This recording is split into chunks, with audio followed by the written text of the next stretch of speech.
What's going on, people? Welcome to United View. Welcome to the press conference reaction. Erik ten Hag has just spoken to the assembled media at Carrington for our game against Manchester City. The derby, man. Some are billing it as Sacrificial Sunday. I say some. I definitely have. I have. Oh. Yeah, that's how I feel. Yeah. Anyway, but Erik ten Hag has definitely not been like that. He's been very bullish in the press conference, answering questions on Bruno Fernandes and Fulham and TikTok and all of this kind of stuff, plus some squad updates as well. So, yes, it's time to get straight in. Let us know where you watch from. Let us know how you're feeling. My favorite duo says All Elite as well. Big up from Cambridge, says Garsha. Produced by Paramera says ten Hag is being more aggressive than ever, in my opinion. Maybe he's been given more leeway in the presses by Ineos. I don't remember him ever being this bullish. Yeah. Well, I said this. Yeah. I remember I did the press conference, whatever day it was, Tuesday. And I mentioned that day. I said Erik ten Hag is being very bullish in the press conference. And people got angry by that. Shocking, I know. They got angry by that by saying, he's not being bullish. He's just answering questions. He's just doing what he should be doing.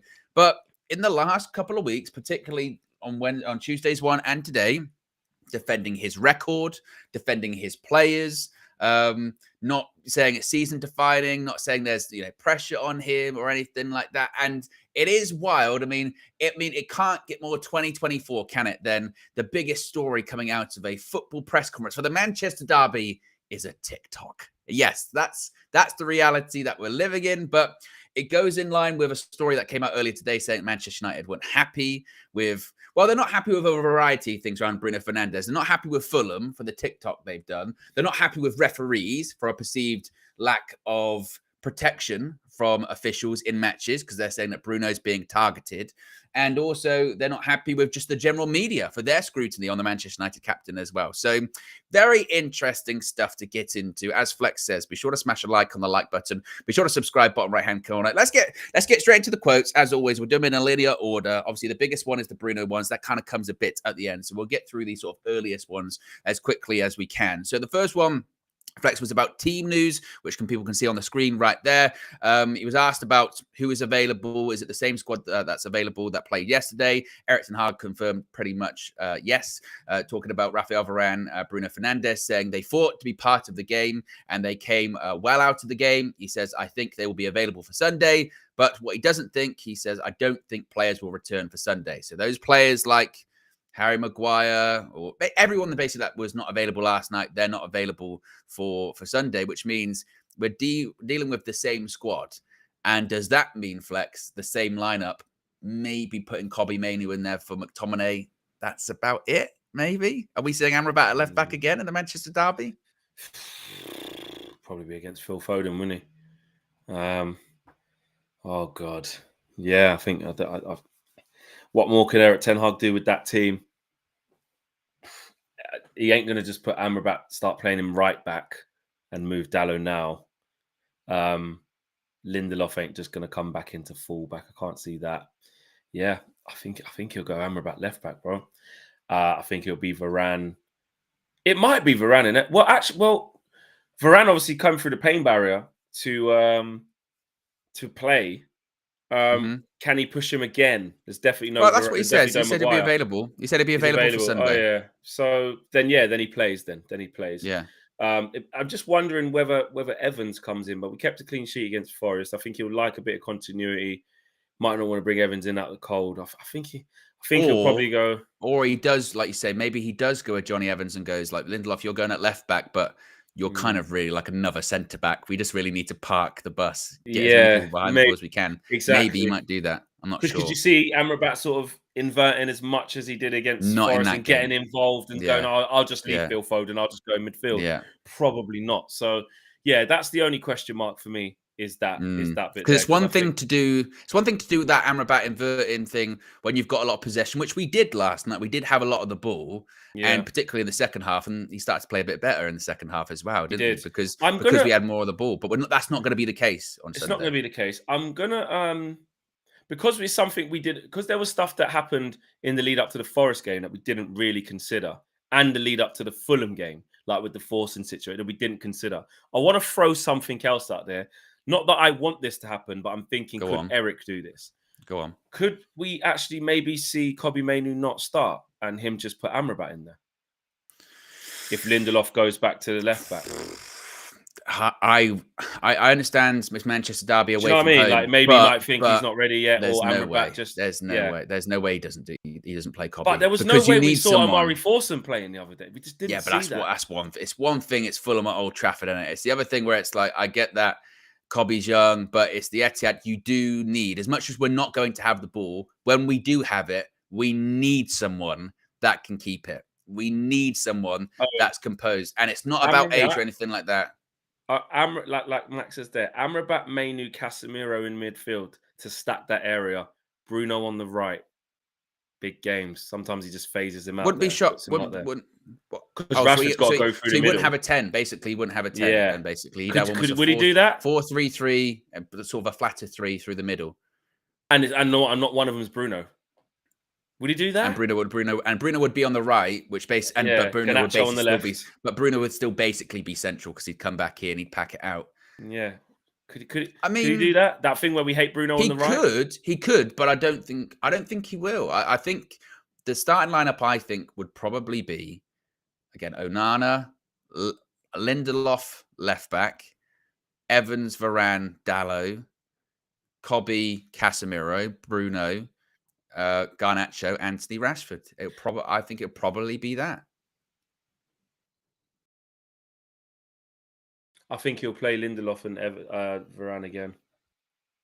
You think he'll go Amrabat left back? I just don't think he'd do it because, again, it makes sense when you've got the ball, but we don't have the ball. We're not going to have the ball. So then it becomes more duel focused. Who's going to win more duels out there? Well, I think maybe, and then it just becomes a situation. I think with the left back situation anyway, it just becomes a case of that back foot, get as tight as you possibly can, get as compact as you possibly can, and try a bit like at Anfield. Just get through the game. Just to get through the game. Who got us through it? Was it Johnny Evans and Casemiro? It was, wasn't it? Johnny Evans and Varane. Varane, I think so, yeah. At Anfield. It was, wasn't it? And Varane would only just come back because we just played Bayern before that. Yeah. And he came off the bench. Yeah. I think he still keeps Lindelof and Varane. I got a feeling. But I agree. I think mainly will come back in. Yeah. Really, when it comes down to it. So it'll be interesting to see that. But Eric throws curveballs. You never know. He sometimes does. The next question that was posed to him: what makes you believe that you can get a result? What makes you believe you can get a result? What makes you believe? What do you say to your players to inspire them that you can get a result? And he said, our form. He said, we are also on a good run. The spirit is very good. We have done it before against City, also against Liverpool. We will prepare well. The players are looking forward to it. I can smell it. I am excited. Yes. Oh, no. Then you lose heavily. Oh, what was that smell you were smelling then, mate? Oh, about that smell. Listen. Yeah. Listen, the bit of I'm excited. Listen, we can't have a manager being in there being all defeatist and feeling maybe the nerves that we feel. They absolutely should believe they can go to the Etihad and win. They should be looking forward to the game. It's a Manchester derby. They should be looking forward to it and saying, I'm ready to play at my skin, run further than I've run all season, play quicker than I've played all season, be more fierce than I have been all season, get everything right. They should be in that mindset. What that transpires to look like as a performance, we have to wait and see. But yeah, I don't expect him to say anything different. But this is the thing with press conference, isn't it? This is the beauty, or maybe the curse of press conference, depending on how you want to look at it. Which is some things you just have to say, and you can look foolish by saying them, but you've got to say it. So when you're asked the question of what makes you think you can beat Manchester City, you don't respond with, I don't think we can. No. You don't go, the way you've been playing, I'm not really sure about it. Of course you're going to point to, it literally is your job to inspire the players and pick the team. So it's well within his rights to go to him and go, beat him last season. That's, not at the Etihad, but we beat him last season at home. And when we played them in the FA Cup final, they weren't all that. To be honest, even at Old Trafford earlier on this season, we weren't great, but they weren't that much better that day. No, it was just a case of we were terrible, and it's Man City. If you play badly against City, you'll lose. So He's looking forward to it, and as he should, I suppose, as well.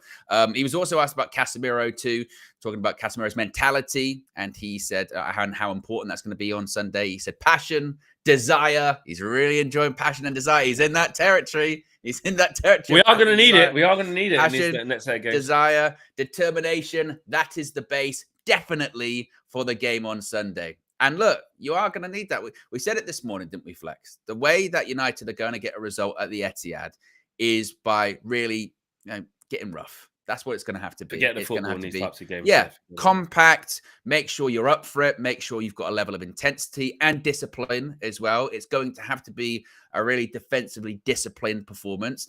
And if you're Ten Hag, it's not even necessarily pointing, I think, to the game at Old Trafford last season, or even the FA Cup final, which I know we lost. It would be pointing to that game at Anfield earlier on this season, wouldn't it? Going, everyone thought we were going to get rolled over there. Yeah. I remember AGT when he was talking to you before that game. He was saying, "I want it to be the same as 7. I think it can be." And it wasn't a totally wild statement, was it, to make at the time, right? No. So. And we got out of that 0-0, and then suddenly Liverpool started to twist and manipulate. You're celebrating that, you're celebrating getting a point, and you go, no, you're the ones that should be embarrassed. So that's what Erik ten Hag's got to use. He's got to go to those players and say, people didn't think we were going to win that day or win. People didn't think we were going to get a point that day or get anything from that game, and we did. And to be honest with you, we had chances to win that game. So if you're disciplined on the day and you're defensively compact, and when we do get a chance, because just the way football works, there'll be a point in the game where we get a chance. We'll get a chance in the game because City do usually give you 1 or 2. It's a case of, can you stay in the game? And when the opportunity comes up, can you take it? That's all you can really hope for, really, I think. Yeah. And you still have to believe the whole way. And we have to just put ourselves into a position where we can compete in the match. Don't give away stupid goals. Don't make stupid mistakes. You have to put City in a position where they have to work for it, because if you're resolute enough, you can compete against City. Like, they're just 11 men. Like, the blueprint is there. The blueprint is there. There's enough teams in the league who go to the Etihad, and it ain't when we say that, oh yeah, City against whoever this week, oh yeah, 4-0, and you see it. It's 0-0 at half time. They've got made to work for it. Team has a couple of chances on the break. They don't usually take them as well. That's those the thing, are the things isn't it? You can't do against City. Yeah, the way a City game usually runs, right? Usually, and a City game at the Etihad usually ends up, like you said, 4-0, 5-0, something like that. That's usually how it ends up.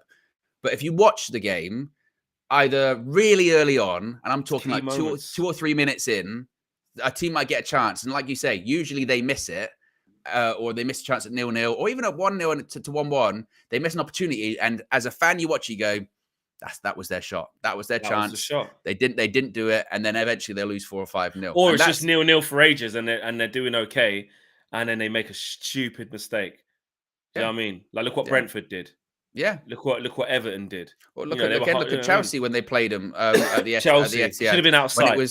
Should have been out of sight and dropped off too early because Poch was like, got to protect this league. And Chelsea are a poor side, but they found a way, and actually they find a way against most of the big teams, ironically, to compete. I don't know how they do it, to be honest, but they do. And so there can be a way. I'm not having this like underdog mentality to the point where it's like we just cannot compete with them. Like, obviously we can get wiped away and blown away. What was it, 6-3 last season? Well, I was just going to bring that up. 4-0 at half time. Yeah, last season at the Etihad, it was like you said, it was rampant. It was one of those ones where it was like, go. As soon as I remember sitting in the stands, as soon as we kicked off, I think Dalot did something, and then they were just clean through. I think Dalot got booked really early against Grealish, I want to say. It might have been. And then or De Gea made a save in like the first 2 minutes, and you're like, fucked it. And when they scored their first one, it was like boom, another one, boom, and it was like another one. Yeah, it was. That was for the first time I wanted to leave at halftime, which I didn't. Yeah. But yeah, awful. Yeah. He was asked about Manchester City, Erik ten Hag, and he said they're a good team. Yes. There are more good teams. They in the last season, everything. That is the challenge. Liverpool also have a good team. We like challenges. So we like challenges, and they're a good team. What's the chat saying here at the moment as well? We got to nearly 500 people watching, by the way. How many likes are we at the moment? Not even 100. So if you haven't already, click the like button. Be sure to subscribe as well. Truth Seeker says they beat us 6-3 there last season. Skilliano says Dallo is a much better player this season, suggesting that he'll be key. He will be key at the weekend as well. What else have we got here? Truth Seeker says Ten Hag is just an interim manager until Ineos bring their man in. Wow. Okay. Wow. SLD says we have to play like a prime Stoke under Tony Pulis. Clovis says I'm backing this team to win 2-1 or 2-0. If we went to the Etihad and won 2-0, that would be give me a new incredible. Yeah, that would be crazy. And Makish says Erik ten Hag talking Ollie talks. Wow. And Lamar says Pogba, what does Bama mean, Flex? Does that mean anything in particular? You bummer. No, what a waste. The end, perfect. A bummer. Pogba, you bummer. No, I'm not really sure. Just idiot, you idiot. Like, yeah, can't believe you did that sort but of thing. That was the news today regarding Paul Pogba is that he's been banned for 4 years after being found to be guilty. I think he'll appeal that, and he'll definitely. That's what he said. He's come out and said that he's disappointed by the result. He's going to the Court of Arbitration of Sport, so it'll get reduced. He'll still get a ban, but I don't think it'll be 4 years. Yeah, exactly. Although I must say, some of the reactions I've seen on social media of like them using time periods of Pogba's time at United to like his peak. And I'm going, do you remember that different? I'm like, do you remember this? Do people perceive that period of time differently? I think I saw Minna, maybe she's watching this, said, 2018 to 2020 and with the dove emoji. And I'm thinking, is that, are we saying that that's the peak of his career? Because if that is the peak of his career, that's not good. I know. Well, it's not, but that's what people are saying. It's like it was only. But like, and this is what's crazy, right? When it comes to Paul Pogba, and I don't understand. I get it that people are like, "Oh, it's technique, and we never unlocked him," and rah rah rah, all this kind of stuff. But I see people actively supporting a player that left, and during his time here, was actively tweaking and going for moves outside. He was constantly going, I want to go to Real Madrid. Constantly going, I want to play under Zidane. Every single time it was something. And people are still like raving about him years after the fact, more than some of the players that are here. And I know the players that we don't like, but that to me is kind of crazy. That is nuts. And people would have Paul Pogba back today. A guy that even before the doping stuff hadn't played in like 18 months for injury. Yeah, bare injuries. It's nuts. He'll just go down to someone who should have fulfilled more potential. And that sounds crazy for someone who won the World Cup and was brilliant in that World Cup for France. Sounds crazy for someone who's won in Italy, but for the time, which is the majority of his career, he spent it at Man United, and it wasn't good enough. Like for the team, not investing in him and unlocking him and all that, versus the actual player, just hot and cold. Yeah, I mean, and it's the comps. Shit. Everyone puts up the comps of him doing some like skills or some nice passes at United. And again, it's not doubting his sort of technical ability, but you sort of go, you're purposely living out the bad parts there. And we talk about these results. He was in these teams that struggled. He was in these teams that didn't do great, And we talk about how last 10 years we haven't done anything. Paul Pogba was there for that. He was inconsistent. He was an integral part of one of our worst period. But and it's not saying it's his fault, by the way. No, it's not. It's not Paul Pogba's fault. It's just saying that, like, I feel like people are misremembering the past, and the past wasn't even that long ago. It's just sentiment because it's like a bad way to go out. If that's what, do you know what I mean? Well, this is a guy who won the World Cup. This is a guy that on his day, which is what you got to put in brackets with Pogba in any conversation, on his day X, on his day Y. Because on his day, I saw Rory Jennings say he was in the top 10 French footballers of all time. Yeah, because Rory Jennings is Rory. I can't believe because on ability and like the best version of him, which you don't see all the time. Like he can do incredible things. Like he can do things that were like untouchable. Like you can't get near the guy. Powerful, on his day, absolutely. Athletic, but we didn't see it consistently. But when's the day? It's like a leap year. It's like today. But for France, man won the World Cup and was instrumental in them winning the World Cup. So he's hit the pinnacle of international football. Yes, He but has. did he in that French team? Was he the one really driving them? I mean, look, there's this Yeah, thing no, he played of a big part. there's a thing of him doing the Kante was running speech in around the like a final and all madman that and kind that, of but stuff. But that's a he good did. French He team. did. It's a good French team, though. Yeah, but he still was fantastic. I wouldn't take that bit away from him. That in that 18 World Cup, he was brilliant. Scored in the final as well. He was good, man. Laying on assists, the build-up play. Like, yes, it was the perfect team, but that's like saying, like, you know, Ronaldo when Brazil won it in what, 02. Yeah, but Ronaldo had loads of good players. Like, yeah, they're the amazing team. They are. But he listen, Pogba was sick in the World Cup, but I do 100%. After that, pretty much all downhill. Let's be honest. A relentless Red says, "Nato and your Pogba agenda stinks." It's not. Again, it's not the agenda. This is the Absolute thing. agenda. So you're I saying just. he's rubbish, and what is it? What's he I'm want? not saying And who is he? Paul Pogba, like you say, on his day is a fantastic player, Unplayable on his day. and he was he truly was. I think it's past it now. I think injuries got him a couple of years ago, to be honest with you. But I don't get the sort of misremembering of his tenure at Manchester United. It's the over loving for him. It's rose tinted glasses. Yeah, it is, and people legitimately would have him back today. But you're exactly. You're 100% right crazy. about the Man United stint. Like, let's not act like he done bits at Man United. He didn't. Like, for the whole what the transfer was to 100 million euros. Yeah, like from what the transfer was supposed to be, Pog back with Stormzy. Like, you know, versus how he went out. Again, it was a very, very poor ending, and overall his tenure wasn't good. Simple as that. Yeah, I mean, gosh, how many times have we done Paul Pogba shows over the time? Don't let Minna hear you. Minna have a fit.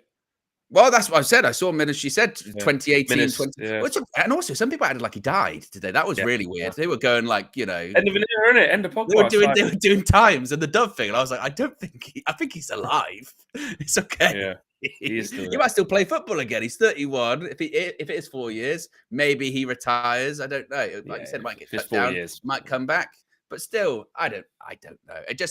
I find that is, I think, revisionism. I think the Paul Pogba stuff is revisionism, not in the sense of putting down his quality, like you said. Great player on his day, and internationally, absolutely did a cheap World Cup win. But his time at United, I don't know. He's better at Juventus than he was at United. Yeah, absolutely. So, I mean, but yes, going back to the press conference, Eric Ten Hag was asked about Sir Jim Ratcliffe's comments about Manchester City recently, saying about, you know, knocking them off their perch and saying, have you got an opportunity to make a statement and back up really what Ratcliffe said in his recent comments. Eric Ten Hag said, I think that has nothing to do with each other. We want to win every game. That is always our mentality. It doesn't matter who is the opponent. You always want to play against the best. Opposition gets their best outputs against Manchester United. Basically said everyone plays better against United. We have to give everything, a team performance, if we want to get a result there. So he says it's got nothing to do with it. I mean, when Jim Ratcliffe said about knocking them off the perch, I don't think he meant, you know, immediately. I don't think that was no way. I don't think anything like that. And I suppose, well, actually, no, I was going to say, does it give City a little bit of like, oh, they're talking big, we'll shut them up. But I don't think they care, like Man City, about that. I really don't. No, like they know where the quality is at the moment, don't 100%, and they have to play against it, so they don't care. I don't think they need any extra motivation. I mean, this is the same team, a manager, and some of the players, as KG likes to point out, when they came to Old Trafford under Ollie in his last season, beat us 2-0, they said, we changed the game plan like 5 minutes before kickoff, and it was fine. We didn't make any subs. So, yeah, it's not... No motivation needed. We've been humbled against City so many times in recent years, and a lot of them players have been part of it, that if they need any motivation for that, may as well rip up the contracts, mate. Seriously, like, there's no point. If you don't know how to get up for that game, and you don't know the magnitude of that game, and of course just how difficult it's going to be, go home, get out. What else have we got here in the chat? Clovis says, Owen, I think what the fans are doing is just the love for Pogba. That's it. There is no need to read too much into it. Great player. That's just it. I kind of push back, because when people are literally giving dates or going, I feel bad for him, by the way, as well. Don't mistake that. Look, if he is guilty of what he did, then you go, that is cheating at the end of the day. I suppose you should be punished for that. He says he denies that he did it. And well, again, I guess that will play itself out. It's not totally done yet, but it might be reduced slightly. Surely he'll get a reduction. But, I mean, he is, like I said, he's 30, 31 next month. I don't want to see his career end at 31 due to a drugs ban. That's crazy. That would be a terrible way to end. And that would be such a shame. Absolutely. But that you can say that without having to try and change the past. Or trying to, rose tinted glasses it. Great player, did have some great games for United, but look at the total. Yeah, some good moments. He had some iconic moments, but not enough. No way. Next question was about the previous meetings against Manchester City, saying, how did you, get results, what have you? He said, we did it in several ways, many ways to be successful from all the games. We look back, we won one time. We need a great day. It is also what we know. Players need to give their best. A pretty bog standard answer there from Erik ten Hag. But this is the interesting stuff, Flex. This is stuff about Bruno Fernandes. So, Erik ten Hag was asked about Bruno, and he was asked about his comments he made in the press conference yesterday, kind of backing him and saying, I think people need to protect him. Officials need to protect him more on the pitch. And Erik ten Hag said, he's a very passionate football player, a very creative football player. He's created the most in the Premier League. Opponents are targeting him, especially after Saturday. I feel the referee should protect him. They had a chance from the start of the game. It was so obvious. So he's doubling down there, Flex, and saying opponents are targeting him and the referees and officials need to protect him. I think, I don't, let me know if I'm missing something again. I think they're targeting his mentality. They're targeting trying to wind him up. Might give him the extra kick here and then, but oh well, that's what happens to the top players then. Like, Messi gets kicked all the time, or people try to. Ronaldinho's get kicked all the time. And I'm not saying, so you're saying Bruno's as good as them. No, I'm not saying that. But I'm saying embrace it. Like, I don't see people trying to 2-foot Bruno to end him. I see people do the wind up thing to him because Bruno is Bruno. So you have to expect that. If you're going to be one of the loudest in the room and always chuck it to people and get in people's faces and wind people up and do all this and give it all that, someone like Morgan Gibbs White who's on it is going to come in your face and do it back. I don't look at when Bruno plays and goes, they're targeting him. Like, Bukayo Saka gets targeted every game, gets kicked. Louis Saha, Wilfried Zaha every game because so skillful, get kicked up and down. Well, Eden Hazard was one of the most fouled players in the league. Yeah. Do you know what I mean? Where it's like you need protection. So let's not make Bruno out to be so unplayable that people just keep trying to 2-foot him because he's so unstoppable. I don't see that. I see people tapping into, let's try and wind him up because we don't like him. And let's face it, if Bruno's not on your team, you would get under your skin. Everyone outside Manchester United hates Bruno. Well, he should be protected in the sense that someone choked him and didn't get sent off. Absolutely. That is when you go, that's ridiculous. Violently targeting him where he could get injured. I don't see that. But that's an interesting one with the hands around the throat thing. Had that happened to another player on Man United side, do you think they would have got a red card? Maybe because the way even Bruno lets it happen, you know what, just Bruno's his hand off. Yeah, do you think the referees? I think did that to Kobe Mainoo. I think, to be honest with you, there is a bit of subconscious bias there because of his reputation. That if someone does that to him, they go, "Oh, look at him whinging and moaning." Happens all the time. People probably Bruno in a little arms house. Exactly. Same like Casemiro got the bias done to him, why he got sent off against. Exactly. So from that aspect, I totally agree with what Erik ten Hag is saying. If someone does a bad tackle or a red card offence on Bruno Fernandes, they should be sent off. I know, hot take, right? But yeah, if there's a red card offence, they should be sent off. That guy last night should have been sent off. As far as him being targeted in the games from the early minutes, I can't recall. I can't recall. I don't know if the stats will back it up. Like Arsenal did it, and then they released the Bukayo Saka stats, and they're like, "See, he's fouled more often." The most fouled. I don't know. I don't know. I don't know. I think it's too much. I mean, there's more quotes here, but I just it sounds like if he means they're targeting him, and that guy should have got sent off yesterday. That was a target. You're going up to Bruno and trying to choke slam him. He should be sent off. He should be sent off. Ten Hag's right in that. But I feel like that statement, and I'm only left to interpretation because he hasn't actually said, look, that guy should have got sent off for grabbing Bruno. His thing's more like they're trying to, it feels like he's saying they're more trying to injure him. I could be wrong, but that's how I see it. And I don't see it like The next question was about Bruno Fernandes's reputation, saying, is that part of his, is he targeted because of his reputation sort of situation? Like you said, maybe put in a tackle to provoke a reaction because you're going to get a reaction from him. And Erik ten Hag kind of pushed back on that. He said, that is your impression. I thought it was definitely a foul on Saturday. It was misjudged from the media, social media to blame him for it. That was my point. Opponents are targeting him. That is not right. Referees should protect him. So he's also then talking about So saying that was a foul. The incident at Fulham, against Fulham rather, whereby he took the shot and he went down and then got back up. He's saying that was a foul and the referee didn't do anything about it and the referee should protect him. What do you make of that? He thinks it's a foul. So if he thinks it's a foul and he thinks the referee's not giving it, then he's entitled to his opinion of saying that. I didn't see that incident like that. That clip that went around, I just think you can just clearly see what Bruno's game is in that moment. Like whether that's him or not, or whether it's, we know he's like that or not, just that isolated incident, because that's what we're talking about. That's what the TikTok thing's about. That's what the online thing's about. And that's what Ten Hag's addressing. As he says here, I thought it was a foul on Saturday. I didn't think it was a foul. But like we always say under Sir Alex and stuff, doesn't matter what happens in public, he would always back his players.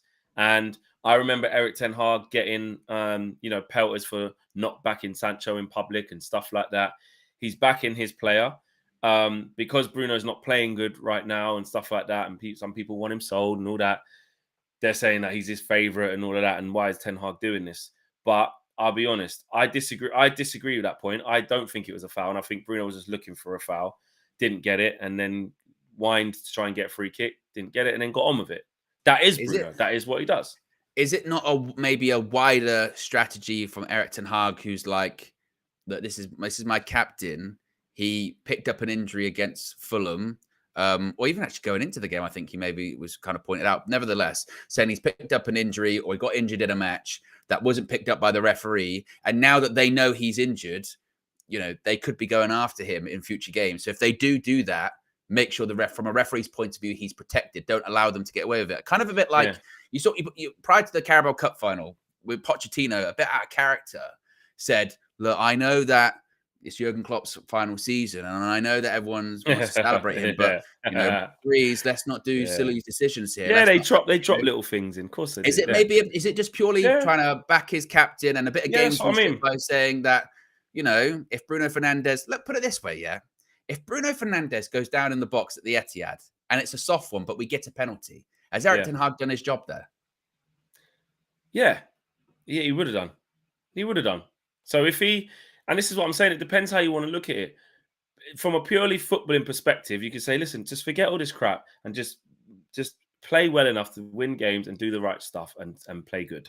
Don't get involved in all this other stuff. However, in football today, you kind of have to sometimes get involved in this stuff. And that's what I'm saying. I agree with you. Like, there is a wider thing, and he is just protecting his player. He is. And I don't mind him doing that. Like, we do need our manager in public to back the players, and that's his job. Do you know what I mean? Yes, you could say, oh, it's blind faith. He's playing rubbish. What Bruno is he watching? Full of rubbish, full of this, full of that. But, Bruno is an integral part of what the vision of what Erik has for us.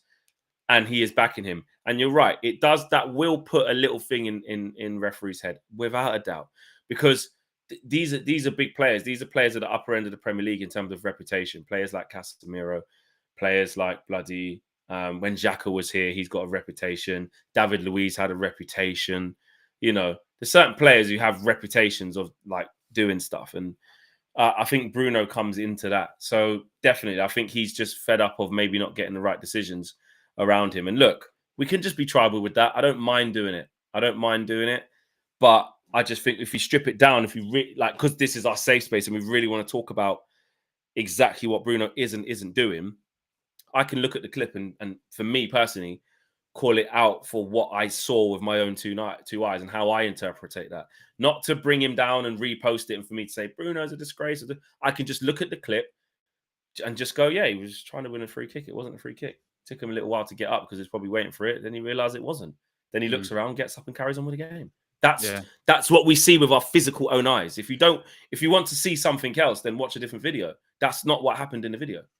Like I said, I agree with that point in that I don't think that part was a foul. I do agree though with what Ten Hag is saying. Like I said, with the choking thing yesterday. That the more I think about it, if that was on another United player, that would mean it was more likely for that player to get sent off. I think 100%. The fact that happened to Bruno Fernandes because of his reputation and because of the lack of protection from officials, and also the timing of the part of the game, it was at the end of the game too, I think makes it less likely that they give a red card. And that 100%. Is a disgrace. And do you think if Ahmad would have got grabbed, they would have sent the guy off? Sent him off. They'd have sent him off. Yeah. Absolutely. Like I said, if it was Kobe Mano, if it was Alejandro Garnacho, he got sent off. Yeah. But it's Bruno Fernandes as well, though, to be fair. But it's Bruno Fernandes, and Bruno afterwards had his arm on the quarter post, and he's given it. Exactly. So the ref again, and that is. And even if referees go, no, there's an unconscious bias there. And 100%. That is when you sort of go like, for instance, remember in the pandemic in lockdown where Bruno would win a lot of penalties. And then Jurgen Klopp said the thing about Manchester United win a lot of penalties. Didn't get one for ages after Next thing you know, we don't get penalties. Next thing you know, when Bruno does go down in the box, he doesn't get the penalty. And then you start to go, well, there is this art of planting the seed in referees' minds. And I do think, as from a wider point of view, because of Bruno's reputation, maybe he doesn't get certain decisions from referees that he should. If Bruno would have went down, say when the guy grabbed his throat, if Bruno would have went down like a stack of shit, like Harry Kane did against Everton to Decore last year to make sure he got sent off, right? Remember that? Do you remember that one? Yeah. If Bruno would have done that, everyone would have said, look, he's a disgrace. That's no way enough to make a grown man fall to the floor like that. Typical Bruno. And they probably still wouldn't have sent the guy off, looking back at VAR. So he's really damned. He's damned exactly. If he goes down, if he doesn't, basically. I've said loads of times, he's the most overhated player in the league. He is. And then maybe did that get into the territory then when it's like, okay, so he's a bastard, but he's got to be our bastard then, you know? If people are being overly critical on him, slamming him, that's why I said initially when that TikTok came out that I didn't care, because I went, well, we know he's like that. For me, it's more about performances. Speaking of which, actually, we'll get to the TikTok in just a second. A couple of super chats here as well, because this is an interesting topic, very interesting. T. Wells says, "Here goes the Bruno hating brigade again. You flex." You hate Bruno, that's obviously. Yeah, I'm glad. You know what? You know what, T? I'm glad you've listened to everything I've said and made a well-rounded approach from listening to everything I've said. Lamar says Bruno is a shithouse. That skill is digressing. And maybe the shithousery is getting reduced. Let's get into this TikTok, right? So a report came out earlier on today from Rich Fay from the Manchester Evening News, who was saying that Manchester United were unhappy with the way Bruno Fernandes was portrayed as having feigned an injury in the dying moments of the defeat against Fulham in the Premier League. A clip posted to Fulham's official TikTok account showed Bruno Fernandes going down with an injury before he got back to his feet in an attempt to try and find the winning goal for his side. The short video clip was captioned by, quote, "So glad he's okay," along with the rolling eyes emoji. It then continued on this report by saying Manchester United are not looking to make an issue with Fulham over the, quote, regrettable footage, but are disappointed by the wider portrayal of the incident and mischaracterization of their club captain. Sources close to the player believe many other individuals would have been substituted after the hefty knock, while Fernandes not only carried on, but fought to be involved in their FA Cup victory over Nottingham Forest on Wednesday night. So that comes out, and then Erik ten Hag is asked about the TikTok that Fulham released about Bruno Fernandes. Erik ten Hag said the following: "I didn't know this. If they did it, I would say it's not right. It is absolutely not right that the club makes such a statement. Totally out of order and wrong. They should apologize for this." Now, do you expect Fulham to offer an apology? Or because what is weird with social media, particularly things like TikTok, and I have noticed this for clubs, no disrespect to Fulham, but not big clubs, is their social media activity, and this is someone that works in social media, is a bit more bantery, not that official, kind of, rubbing it in. I saw another one where Fulham said, now we see why they call it the theatre of dreams, etc.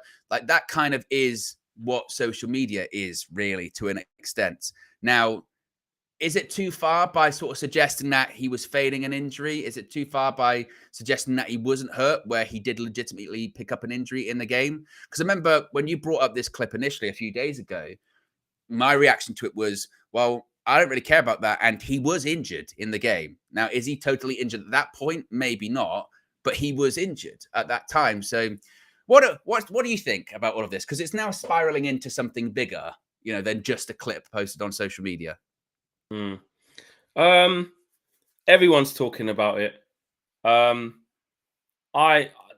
Me personally, I think it looks a bit sad that we're asking Fulham to apologise and all this stuff. Personally, I'd much rather him just say what happens on social media is not my concern.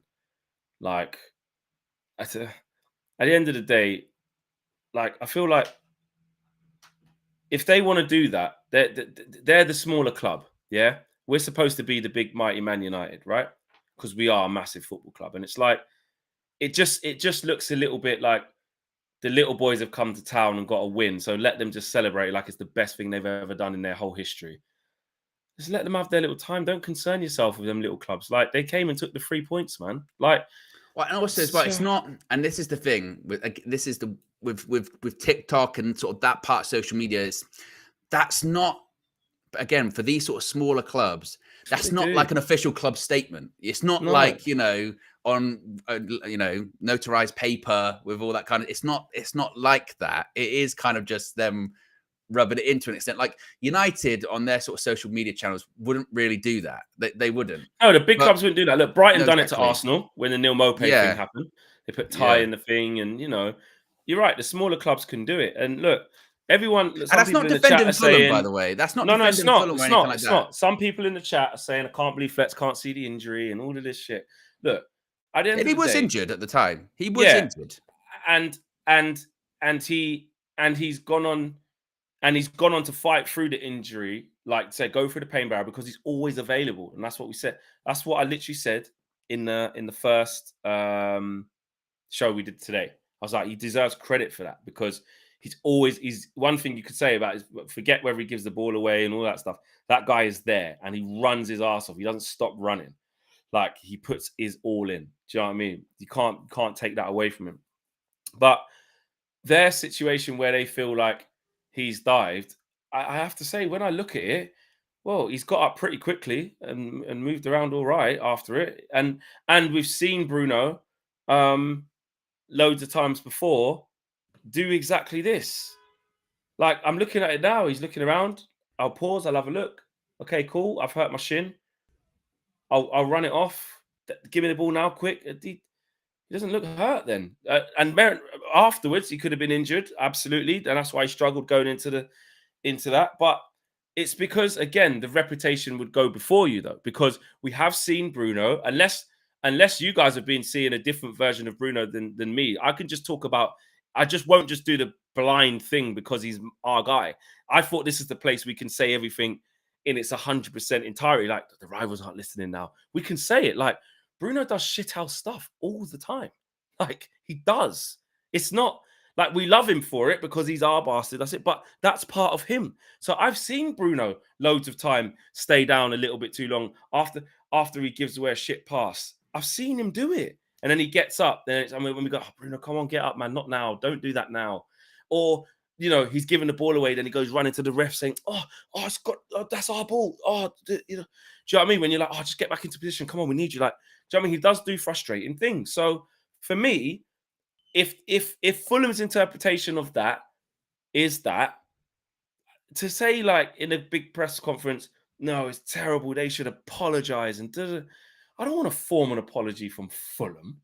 Like, that might sound condescending, but I don't think it. Like, and also that we're not going to get one, and we're not going to get one. Like, for me, you just come across salty as the big club when that happens. Personally. For me, look, I don't care. It's a TikTok. Like, my perception of it is that's what social media is. It's particularly in the football space. It's a bit of banter. It's a bit of back and forth. It's not the real world, and you can't take it too seriously. And it's a bit like, I don't. And this is the important thing with Ten Hag too in these press conferences. Does he perceive it as, as it being more serious than it actually is? Does he think of, official Fulham have kind of gone out there and said, oh, he's faking injuries and all that? Because And on the face of it, that could seem really, really, defamatory, really, couldn't it? But I didn't really. It's TikTok, who cares? that was kind of I just think my reaction to it. Is and who really cares? When and it that's the comes to problem. the TikTok side of We're things. so bad right now, and we're trying to find. We've got injuries. We've got so much to sort out. Why are we talking about a TikTok post from Fulham? Exactly. Like no disrespect to Fulham. They took the 3 points of us. But this is where, again, you lot saying maybe, we need to remember that we're Man United. And exactly. So we don't like Manish argue says with here, Fulham. he probably sees it as an official statement from Fulham. I wouldn't even be shocked if that's the case, but he sees it as something big and official. And it's not. It's really, really not. So it's kind of nonsensical. To me, the bigger thing is him saying to officials, Bruno Fernandes needs to be protected. Players are targeting him, because that is stuff that happens on the pitch during a match, can affect the game, can affect whether you win or lose a football match. A TikTok, who cares about it, really? So yeah, but that's the thing that will make the headline. Him saying that Fulham should apologise, and if you're a Fulham fan, you love it, don't you? You go, God, look at proper rattles. And you just can't look at. And I'm sorry, you just can't look at that bit of footage and think he's that badly injured. Like, he's not in that moment. And also as well, when Erik ten Hag goes, I didn't know this. But then earlier on in the day, reports came out saying Man United weren't happy about it. So United were aware of it. Yeah, and they've given him the license, because listen, we know what it's like when the club don't want to take questions or speak on something. Eric says, listen, said already, not my concern, focus on the game or whatever. He couldn't wait to talk about it. So we're blowing this up more.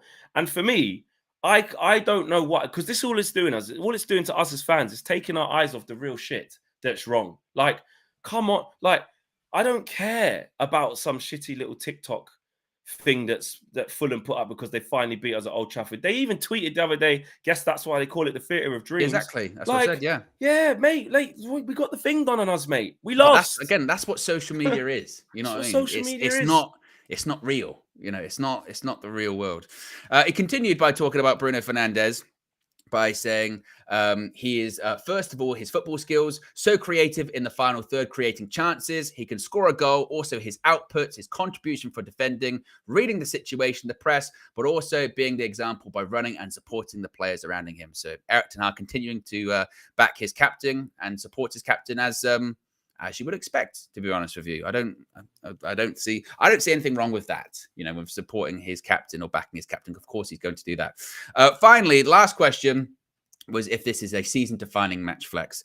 And Erik ten Hag said, no, there are many more games to play in the FA Cup after City, many more games. We have to catch up, but more games to catch up and get to the right position, which, to be honest, when you look at that quote, he goes, "Oh, we got to catch up, but there's more games to catch up." Basically saying, if we lose, it's not the end of the season, which it's not. It's not. Like if there's a negative result at the weekend, which I think many expect going into the game, given the form and given the availability of players that we just don't have at the moment. Does it mean the top four is done? No, of course it doesn't.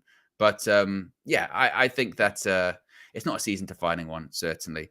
No. Simon says, the journo had to repeat the question. I don't think Erik ten Hag knows what TikTok is. That is true. He said, I can't hear what he said. So, it might have been a case where it was just misinterpreted by Ten Hag about what TikTok is, perhaps. I don't know. Nah, he knows. He knows. Because he said, I didn't see it, but if they did do this, it's a disgrace and a cheat. But I mean, in terms of he might see it as, if it comes from official Fulham, I view that as an official statement by Fulham. That's not professional, because there is a tone on different platforms. There is a certain tone, isn't there? So, but also what I don't like about this is that I've just looked now in the last 20 minutes at Sky Sports. Erik ten Hag demands Fulham apology. Obviously, Simon Jordan. Listen, that's just what he does. But Simon Jordan. I think it's absolutely preposterous. I think it's preposterous. Preposterous. Perry Groves said a day ago, he's a bully. Man United should sell Bruno Fernandes. So what I'm saying is the hound's already out. So by the manager coming out now and saying, staunchly doing all this and saying they should apologize, it just adds more thing to it. Just let it go. Totally out of order and wrong. They should apologize. I'm just like, mate, just what I want, just though. leave. What I want? I want Bruno to score at the weekend. I want Bruno to score. I want Bruno to score on the brilliant. weekend. Oh, I want him to go down in the box, soft yeah. penalty, Yeah. score, do that, and as he takes Yeah. away that, gives it the phone on the Yeah. TikTok or something like that. Give it Yeah. something. Roll around on the 100%. floor. Do like that Yeah. thing that bit Or like just get the Xhaka phone did when out he, like that. well, or the thing that Xhaka did when he scored for Leverkusen the other day. That thing where you score and then you act like you're hurt. You go, oh, my hamstring, and then you turn it into something as well. You go, no, fine. Do something like that. That's the best way to respond to it, isn't it? Go there, score, win the game, get an assist. Which, to be fair, is what he did yesterday. He still got criticised for it. He was injured. He played. He got an assist, and it was still criticism for Bruno. So and make sure that he doesn't, make sure he doesn't do what these people are saying as well, which is feign injury, just moan, and not have any quality, and just give the ball away. But this was my point when it happened in the first place, Flex. When that clip first came up, I said, no one cares if you win games. Bruno Fernandes can do that. He can moan. He can roll around. He can do whatever he wants. If we win matches, if he plays well, nobody gives a shit. Because he was taking a shot. He shouldn't have really. I remember that point of the game. I was like, don't take that shot. Like, see, he was getting closed out. You know what I mean? That's what I mean. But it's the ultimate leveler. It's the ultimate level with all that. Yes, indeed. Yes, mate. All right. I think we're done. There will be a second part of the embargoed part. Those quotes will be out later on. We'll have a look and see what they say. Maybe we can react to them. It'll be out Saturday. Saturday. But what we will do, in that instance, because obviously now we are live, as you can see on the screen right there, 2 hours before kickoff on Sunday. Yes. So when it comes to the embargoed part of the press conference, we usually go through them in the sort of first 15 minutes of the match view as well, to give a bit of context, a bit of prep for the match view. Absolutely. There you go. Guys, smash a like on the video, subscribe to the channel if you are new. We'll see you on the next video, probably tomorrow morning, unless there's any breaking news that's crazy right now. Yes. Well, What the Devil later on this afternoon. Yes. Oh, yeah. What the Devil. Yes. 6 p.m. What the Devil with United District. Guys are doing great stuff. So, yes, enjoy that later on. Get involved in that. Check out the social clips as well on X and Instagram, TikTok, etc. When United TikTok. Post up. Maybe don't. Otherwise, I'll ask United District for an apology. Yeah. Yes. But check it all out later on. And we'll see you tomorrow, guys. Take care. Peace.